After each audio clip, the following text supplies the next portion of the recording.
اعوذ باللہ من الشیطان الرجیم، بسم اللہ الرحمن الرحیم۔ نفل روزے کا بیان۔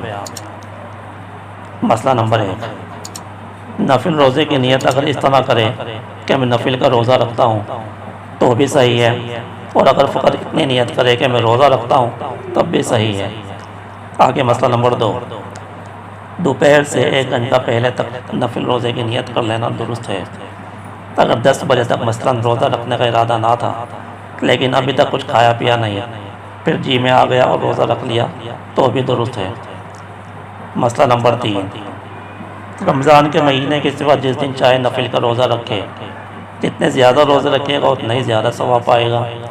البتہ عید الفطر کے دن اور بقر عید کے دن اور ایام تشریق یعنی ذوالحجہ کی 11ویں اور 12ویں اور 13ویں تاریخ یعنی سال بھر میں فقط 5 دن روزے رکھنے مکروہ تحریمی ہیں، اس کے علاوہ سب روزے درست ہیں۔ مسئلہ نمبر 4، کسی نے عید کے دن یا ایام تشریق میں کسی دن نفل روزہ رکھ لیا اور نیت کر لی تب بھی توڑ دے اور اس کی قضا رکھنی بھی واجب نہیں۔ مسئلہ نمبر 5، نفل کا روزہ نیت کرنے سے واجب ہو جاتا ہے، سو اگر صبح کو یہ نیت کی کہ آج میرا روزہ ہے تو اس کے بعد توڑ دیا تو اس کی قضا رکھے۔ مسئلہ نمبر 6، شوہر اپنے شہر میں ہو تو اس کی اجازت کے بغیر عورت کو نفل روزہ رکھنا درست نہیں۔ اگر اس کی اجازت کے بغیر روزہ رکھ لیا تو اس کے توڑوانے سے توڑ دینا درست ہے، پھر جب وہ کہے اس کی قضا رکھے۔ مسئلہ نمبر 7، کسی کے یہاں مہمان گیا یا کسی نے دعوت پر بلایا اور کھانا نہ کھانے سے اس کا جی برا ہوا، دل شکنی ہوگی تو اس کی خاطر سے روزہ توڑ دینا درست ہے، اور مہمان کی خاطر گھر والے کو بھی روزہ توڑ دینا درست ہے، جبکہ گھر والے کے ساتھ نہ کھانے سے مہمان کا دل برا ہو۔ یہ حکم آدھا دن گزرنے سے پہلے ہے۔ یہ مسئلہ دھیان سے سنیں، یہ حکم آدھا دن گزرنے سے پہلے ہے تو اس وقت ہے جب اپنے اوپر قضا رکھنے کا بھروسہ ہو۔ چند نفلی روزے کا بیان۔ مسئلہ نمبر 1، محرم کی 10ویں تاریخ کو روزہ رکھنا مستحب ہے۔ حدیث شریف میں آیا ہے کہ جو کوئی روزہ رکھے اس کے گزرے ہوئے 1 سال کے گناہ معاف ہو جاتے ہیں، اور اس کے ساتھ 9ویں یا 11ویں تاریخ کا روزہ رکھنا بھی مستحب ہے۔ صرف 10ویں کو روزہ رکھنا مکروہ تنزیہی ہے۔ مسئلہ نمبر 2، اسی طرح ذوالحجہ کی 9ویں تاریخ کو روزہ رکھنے کا بھی بڑا ثواب ہے۔ اس سال 1 سال کے اگلے اور 1 سال کے پچھلے گناہ معاف ہو جاتے ہیں، اور شروع چاند سے 9ویں تک برابر روزہ رکھے تو بہت ہی بہتر ہے۔ مسئلہ نمبر 3، شوال کے مہینے میں 6 دن نفل روزے رکھنے کا بھی بہت ثواب ہے، خواہ متفرق رکھے کہ اکٹھے رکھے، لیکن اکٹھے رکھنا مستحب ہے۔ مسئلہ نمبر 4، اگر ہر مہینے کی 13ویں، 14ویں، 15ویں تاریخ کو 3 دن روزے رکھ لیا کرے تو گویا اس نے سال بھر برابر روزے رکھے۔ حضور اقدس صلی اللہ علیہ وسلم یہ 3 دن روزے رکھا کرتے تھے۔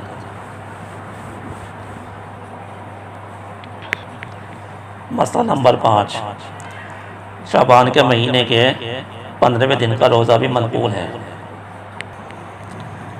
تو روزہ ٹوٹنے نہ ٹوٹنے کا معیار، چند مقدمات۔ شریعت کے احکام کا مدار ان امور پر نہیں ہے جن کو معلوم کرنے کے لیے بہت کچھ تحقیقات اور تدقیقات کی ضرورت ہو۔ نماز روزے کے لیے اوقات اور مہینے معلوم کرنے کی خاطر علم فلکیات کی باریکیوں کا مکلف نہیں بنایا، بلکہ روزوں کے لیے چاند کی رویت کو مدار بنایا، اور نمازوں کے لیے سورج کے طلوع و غروب اور اشیاء کے سایہ کو مدار بنایا، اور یہ ایسے امور ہیں کہ ہر زمانہ اور معاشرہ و مقام کے لوگوں کو ان تک رسائی ہے۔ حدیث میں ہے انما الافطار مما دخل ولیس مما خرج، یعنی روزہ اس چیز سے ٹوٹتا ہے تو جسم میں داخل ہو، اس چیز سے نہیں جو جسم سے باہر آئے۔ حدیث میں ہے کہ رسول اللہ صلی اللہ علیہ وسلم روزے میں سرما لگایا کرتے تھے۔ یہ بات مشاہدے میں ہے کہ سرما کے کچھ ذرات حلق تک پہنچ جاتے ہیں۔ لیکن وہ ایک ایسی نلی کے ذریعے پہنچتے ہیں جو عام حالت میں ایک مسام کی طرح تنگ ہوتی ہے۔ تو رسول اللہ صلی اللہ علیہ وسلم کے اس عمل سے معلوم ہوا کہ جو شے مسام کے ذریعے جسم میں داخل ہو اس سے روزہ نہیں ٹوٹتا۔ ایک اور حدیث میں اس طرح فرمایا گیا ہے، انما الوضوء مما خرج وليس مما دخل والفطر في الصوم مما دخل وليس مما خرج، یعنی وضو اس چیز سے ٹوٹتا ہے تو جسم سے باہر آئے، اس سے نہیں تو جسم میں داخل ہو، جبکہ روزہ اس چیز سے ٹوٹ جاتا ہے تو جسم میں داخل ہو، اس سے نہیں ٹوٹتا جو جسم سے باہر آ جائے۔ تقابل کا تقاضا یہ ہے کہ جن قدرتی رستوں سے کوئی چیز جسم سے باہر آتی ہے، انہی رستوں سے کوئی چیز اگر جسم کے اندر جائے تو روزہ ٹوٹ جائے گا۔